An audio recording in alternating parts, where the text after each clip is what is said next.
Welcome to LOQation, Cabrini College's weekly news program. I'm Alexa Faragine. And I'm Dominique DiNardo, and here's your news now.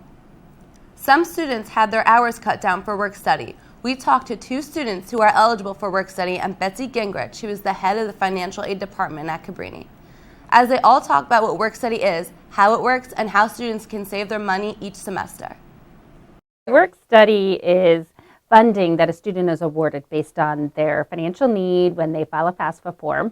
And it's funding that a student is eligible to work at a part-time job here on campus and earn a biweekly paycheck. Okay, for federal work study, this is federal funding. So we are getting funding from the federal government. We get an allocation every year from the federal government to be spent as work study funds. I work in enrollment operations, which is in the mansion. So basically, my boss told me that I used up all the money for last semester, and it was $1,500, and that I was left with about 6 hours. A student can't work more than 20 hours on campus in order to be considered a student worker, but really it's largely between the student and the supervisor. Well, I worked a lot last semester, and usually I was used to $2,000 for the past years, but I wanted to work more last semester, and I didn't even realize that I used up all my money. And she basically told me that I just had a few hours left, and that was it.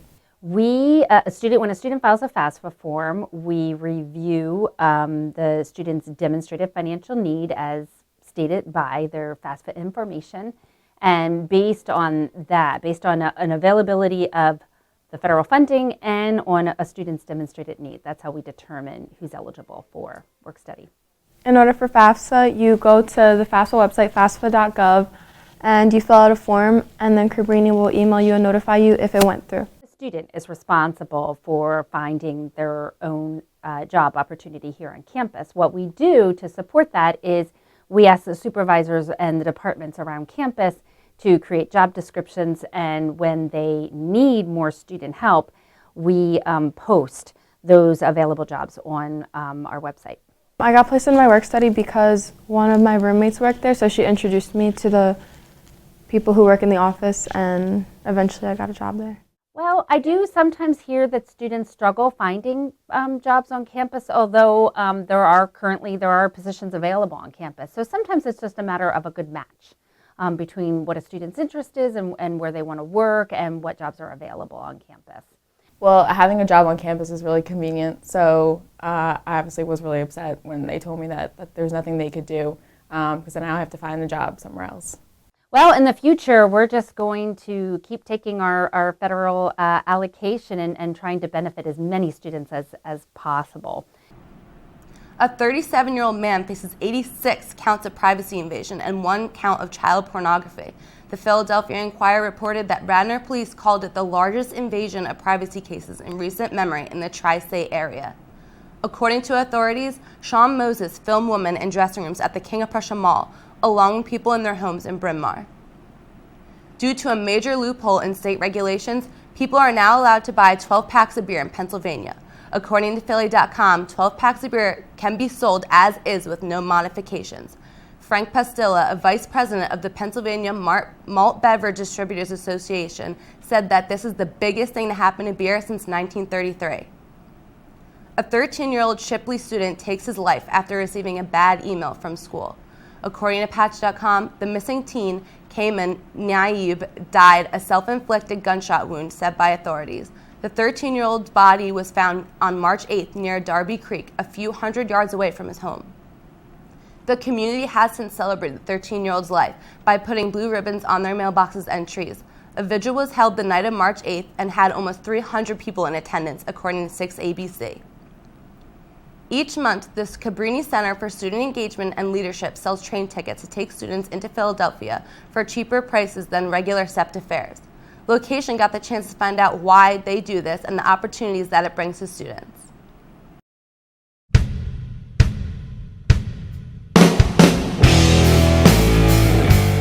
The Fast Track to Philly program is a program we offer for students where they can buy a round-trip pass into Philly through the Paley-Thorndale line. And we offer it for $4. We offer it 1 week per month, so students can only buy the passes 1 week, although they work from for 180 days after we buy them. So they can use them anytime. And it's intended to just give students an opportunity to go into Philly and really explore the city. I've taken Fast Track.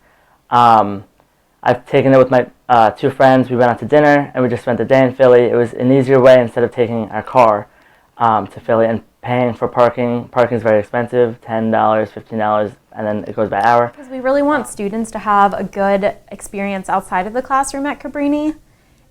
We really want students to explore Philly. There's so much that it has to offer, and that's really part of the Cabrini experience. We know students want to take advantage of those opportunities. We know students are going into the city, but this just makes it a little bit easier for them to really get to know the city and really explore all that Philly has to offer. I went to my friends in Philly, and I also, RLC did a trip, and that was an easy, cheap way to go. To go out to dinner, to go out with friends. Who wouldn't want to take up an opportunity to get cheap tickets into Philly? And they do have a cost. We don't make any money on this. In fact, we spend more on the tickets than we make in. So we do lose some money on this program. And we think it's really important and we want to offer it. But of course, if we were to offer it all the time, we wouldn't be able to do some of the other programs that we put on that we think are equally as valuable. SEAL does a great job in getting us involved in places other than Cabrini's campus and around. Except only fact that they do need maybe more advertising around campus, not just in Jasmine's, because that's only where I see it. Because I would definitely take it a lot more and take up the opportunity to get the Fast Track tickets. And that was your trip around the block. Let's check in with Howard Blake and Jason Williams to see what's new in sports. Thanks, Alexa. Once again, I'm Howard Blake. And I'm Jason Williams. And in today's sports segment, we're actually going to talk about what Chip Kelly is doing with the Philadelphia Eagles. But, of course, before we get into that, we're going to tackle campus sports. So, Jason, first off to start, the women's basketball team actually made it to the NCAA tournament for the 3rd year in a row. They had a record of 24-4, which tied the most wins in program history. Unfortunately, they lost in the first round to Muhlenberg University by a score of 57-60. And seniors Amber Keys and Megan Decker, they've had great careers. They're surely going to be missed, but hopefully next year the team can return to dominance. So tell me exactly what happened with the men's basketball team this year. This year with the men's basketball team, up and down all season. They finished off 17-10, got back to the CSAC Conference final, lost to Newman University in a heartbreaker, 93-92. Seniors Aaron Walton-Moss, Vinny Walls, and yourself, Howard Blake. You guys will all be missed, but hopefully the team can return to prominence next year with a young cast. They should be fine next year. Awesome, awesome. Now, of course, what all Philadelphia fans have been looking forward to, Chip Kelly and the Philadelphia Eagles. Has he actually lost his mind and made the Philadelphia Eagles worse, or is his plan actually going to work out in the future? What do you think by the moves so far? So far from what we know and what the organization is telling us, it seems that Chip Kelly's a madman. He's getting rid of his top guys for next to nothing. He traded Nick Foles for Sam Bradford, who's been hurt since he's been in the NFL. He traded LaShawn McCoy, who's arguably the second best running back in the NFL, or the best running back in the NFL, for a linebacker who missed all of last season, and he let his star receiver walk for nothing. So, right now the moves by Kelly are looking very bleak, but he could arguably be a mad genius if it works out. Right, definitely. It's definitely hard to see your top offensive guys go. Nick Foles, Jeremy Maclin, LaShawn McCoy. However, some of the pieces that he's brought in are actually good for us. Byron Maxwell signed him. We actually got his former teammate, Walter Thurman III. Even though he's coming off injury, he's still a solid corner. He's a nickel corner, but he will be trying to get that outside spot in training camp. And also the move for Sam Bradford. He's been hurt, but we know that when he's healthy, he's a pretty good quarterback. Rookie of the year. Before he got hurt, I believe he was only second to Drew Brees in passing yards and touchdowns. So it's a lot of what ifs. The moves could work out, but I know a lot of Philadelphia Eagles fans are pretty upset at this point, but only time will tell. If it works out, Kelly's a mad genius. If it doesn't work out, Kelly will be getting shipped off to Bowling Green. Yep. So that was this week's sports news. Now let's send it back to Dominique at the news desk. 2 American women were caught carving their name into the Colosseum in Rome. The 20-year-old tourists were caught by both Americans and Italians when they posted a selfie. This is not the Colosseum's first run-in with vandalism. 5 years ago, a Russian man was fined over $21,000 for a similar crime. The ongoing conversation of net neutrality has been brought up with upcoming presidential candidates. 5 2016 Republicans have opposed the topic, according to Time magazine. Net neutrality is the concept that all internet sites should be available at the same access speed. Net neutrality would not allow big internet providers to let the constant flow faster to quicker delivery. The potential candidates argued that this is not necessary. The ancient Assyrian capital, Khorsabad, located in present-day Iraq, containing ruins that are thousands of years old, has reportedly been destroyed. CNN reports that ISIS is to blame. One of ISIS's main objectives is to destroy any evidence of history that they find offensive.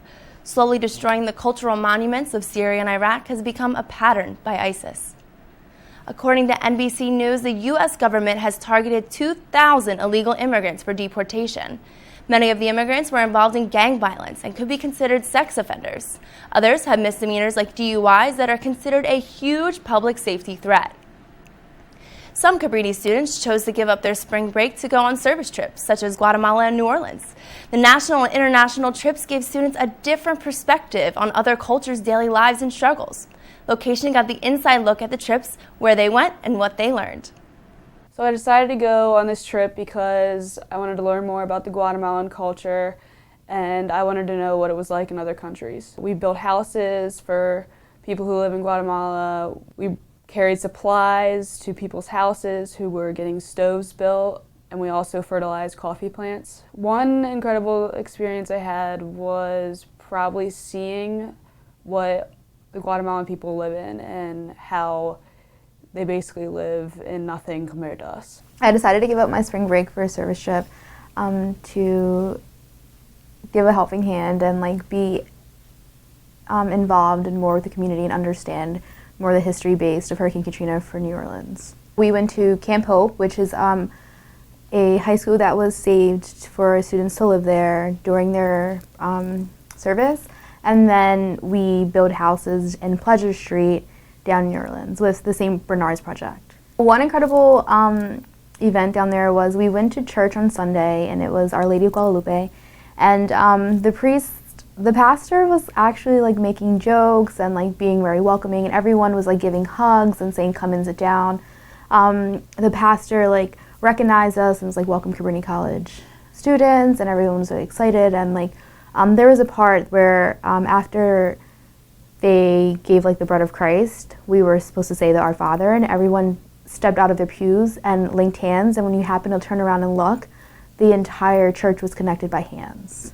And it was really awesome. So the memories that I think will last me a lifetime would be going to the Louisiana State Museum and actually educating myself to the best that I can about what happened in Hurricane Katrina from the 7 days before it happened, 2 months after it happened, and how people were really impacted. Would definitely come home with me to know that I actually understand community-based and how these people suffered, and how they're still determined to actually come back to New Orleans and live there, and because they believe that they're a family. I would definitely recommend that all students should take at least one trip to another country just to see what other people live in, and that would really open people's eyes. I truly believe that it's a human's responsibility to give back to society, and not just, it doesn't have to require money, but to really give their whole and their time to people. And I think that it's important to go on immersion trips to really get the full value, to understand yourself more deeply, and to understand the people that you're helping, that every smile or everything that happens really means something to the world. And those were this week's big issues. Let's check in with Sharice Laws for your entertainment update. Did you guys see Kim K's new hair color? Well, if you haven't, then you're a little late. She posted a picture on Instagram saying, "It's hard out here for a platinum pimp." She says that she always had this image of Madonna with platinum hair, and she has been waiting a long time to try to look for herself. I enjoy that she can change up her hair to a completely different color at the drop of a dime. Nicki Minaj has been known to be dating rapper Meek Mills. But did you guys hear the rumors of Nikki sending love tweets to her ex? Although the tweets between the two were quickly taken down and clearly seemed to be to each other, Nikki tweets that if she wanted to confess her love for her ex, she would just text or call him. This is kind of true. What do you guys think? Tweet us at LOQation News to tell us your opinion. Lindsay Lohan wants some attention, so let's give her some. This 28-year-old actress tried to break the internet, but with clothes on, as she tweets a photo of herself standing on the table with a lace blouse that showed too much cleavage. In a recent interview, Lohan speaks about the difficulties of the internet and the decision she has made. She has learned to watch what she allows on the internet and monitors what she let everyone know about her life. John Solewin is a Cabrini alum that is truly doing something extraordinary. Solewin was recently promoted to Assistant Director of the Admissions Office and strives every day to share his love for Cabrini with prospective students. After getting promoted to Assistant Director, I reflected on my admissions counselor, who at the time was Assistant Director, who always delivered the best customer service and really conveyed his love for Cabrini because he was also an alum. So I try and do the same thing now as Assistant Director. As an admissions counselor, I recruit students for South and Central New Jersey. And what that means is going out to college fairs, going to communities and high schools, finding juniors and seniors that are interested in going to college and then coming to Cabrini, bringing them on campus for tours and admissions meetings with me. She's here every night, always real late, making calls, very dedicated to his work, and always trying to get the additional student in, whether it's fighting for the extra application, talking to students, on the phone, in person, constantly dedicated to Cabrini, its community, and their students. What Cabrini means to me is it's an education of the heart. And as an admissions counselor, I get to recruit students who will potentially have that chance. It's great to have an alumni like John also be an admissions counselor for the same school. It gives that first-person perspective that the students really appreciate and love to hear. And to have that personal touch added on to how he speaks to the prospective students really gives us the edge, and he's just a great person to work with. What I like most about being an admissions counselor is that I get to recruit students for a place that I love and had a great experience at. Well, that was your entertainment update. Now let's head over to the news desk. So what do you think of Kim K's new platinum blonde look? I think she's trying way too hard. She is. I prefer it with black hair. Me too. That's how I feel. I think she looks really nice as brunette. She Yeah. matches all her sisters. They look good. Yeah. I don't know. That's all we have for you this week on LOQation News. Make sure you're staying up to date with us on social media. Simply search LOQation News. Now let's see what's coming up next week on LOQation News. Have a great week, Cabrini. Next time on LOQation News, we bring you coverage on Sodexo's Chef's Fair. Then we see why Capward is hosting the spring formal. Followed by coverage on the upcoming lacrosse season. And then an interview with DJ Chuck Kiefer. Next time on LOQation News.